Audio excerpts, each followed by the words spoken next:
Splużjoni li seħħet fil-kamra tan-nar tal-15 ta' Wissu tal-Mosta fiż-żona ta' Dwira eżżet il-lokalità tal-Mosta u żoni fil-qrib. Kien l-ħabta ta' 3:15 wara nofsinhar meta nstemmet l-ewwel splużjoni. B'daħna kbira setet tintlemaħ minn bosta lokalitajiet madwar il-pajjiż.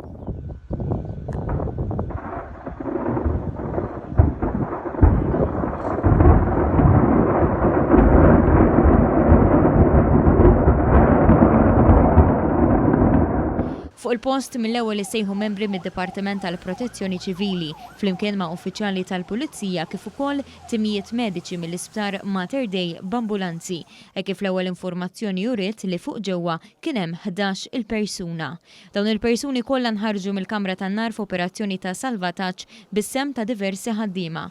Fuq il-post tal-inċident il-kelliem tal-Korp tal-Pulizija Brandon Pisani tad dettalji uffiċjali tan-nies involuti f'dan il-każ. Fortunatament il-11 il-persuna kollha illi kienu fil-kamra tan-nar kollha ġew accounted for. Ifisser kollha qegħdin barra li għandna huma żewġ persuni illi jittieħdu l-Isptar Mater Dei għall-kura jidher li huma m'għandhom xejn serju.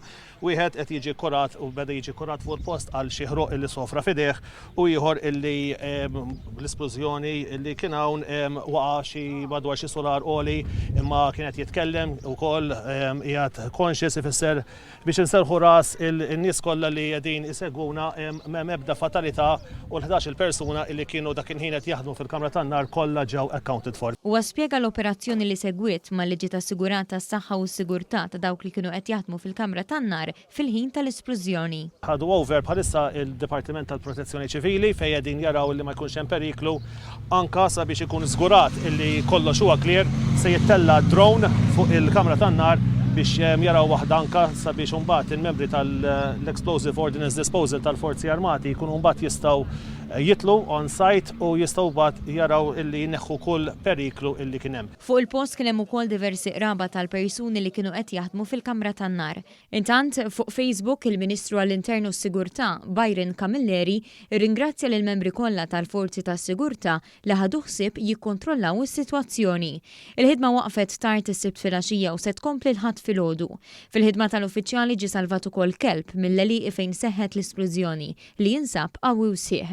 Fuq Twitter, id-Deputat Prim Ministru, Ministru tas-Saħħa Chris Fearn, innota li l-Isptar Mater Dei daħal fl-istatus ta' inċident maġġuri fejn kulħadd ikun preparat għall-ar xenarji. Ikkonferma wkoll li żewġ tirġiel qed jiġu trattati għal kura fl-isptar. Dwar il-każ infetħet inkjesta maġisterjali bis-sem ta' diversi esperti biex jiġi stabilit x'ġara eżatt x'in seħħet l-esplużjoni. Din l-istess kamra tan-nar kienet splodiet f'Awwissu tal-2010 meta kien tilef ħajtu Mario Dimek ta' 41 sena.